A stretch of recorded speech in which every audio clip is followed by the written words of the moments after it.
Hello എല്ലാവർക്കും. ഇന്ന് ഞാൻ നിങ്ങളെ ഒരിക്കലും കേട്ടുകാണില്ലാത്ത അതിവിശേഷമായ, വിശ്വസിക്കാനാകാത്ത, ഒപ്പം അത്രയേറെ രസകരമായ ഒരു കഥ അവതരിപ്പിക്കാൻ പോകുന്നു. മാക്കർത്തറ എന്നയാളാണ് ഈ വിചിത്രകഥയുടെ നായകൻ. 1995 അമേരിക്കയിലെ പിറ്റ്സ്ബർഗിൽ വെച്ച് നടന്ന ഒരു അപ്രതീക്ഷിത ബാങ്ക് കവർച്ചയുടെ കഥയാണിത്. ഇതിന്റെ വിചിത്രതയാൽ ഇത് ഇപ്പോഴും കുറ്റാന്വേഷണവും മാനസികശാസ്ത്രപരവുമായ ചർച്ചകളിൽ ഇടം പിടിക്കുകയാണ്. വീലറിന് ഒരു ഗ്രേറ്റ് ഐഡിയ ഉണ്ടായിരുന്നു.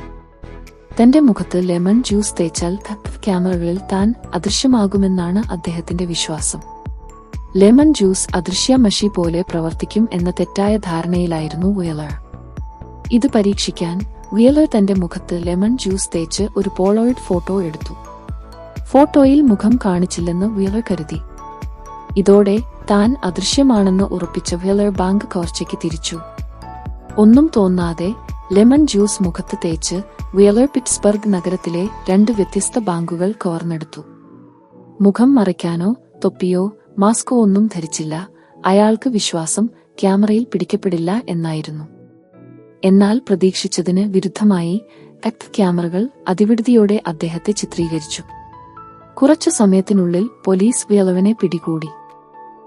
ദൃശ്യങ്ങൾ വീലറിന് കാണിച്ചപ്പോൾ അദ്ദേഹം ഞെട്ടിപ്പോയി. അദ്ദേഹം പറഞ്ഞത് "എന്നാൽ ഞാൻ ജ്യൂസ് തേച്ചില്ലേ" എന്നായിരുന്നു. ഈ സംഭവത്തിന്റെ അർത്ഥവത്തായ ഭാഗം മനസ്സിലാക്കാൻ മനഃശാസ്ത്രജ്ഞരായ ഡേവിഡ് ഡണ്ണിങ്ങും ജസ്റ്റിൻ ക്രൂഗറും വീലറിന്റെ മനോഭാവത്തെ പഠിച്ചു. ഇതിന്റെ അടിസ്ഥാനത്തിൽ ഡണ്ണിങ് ക്രൂഗർ എഫക്ട് എന്നതിന്റെ കണ്ടുപിടുത്തം നടന്നു. ഇത് കുറവുള്ള അറിവുള്ള ആളുകൾ തങ്ങളുടെ കഴിവിനെ അതിശയോക്തിയാക്കുകയും തങ്ങളുടെ അജ്ഞത മനസ്സിലാക്കാൻ പോലും കഴിയാതിരിക്കുകയുമാണ്.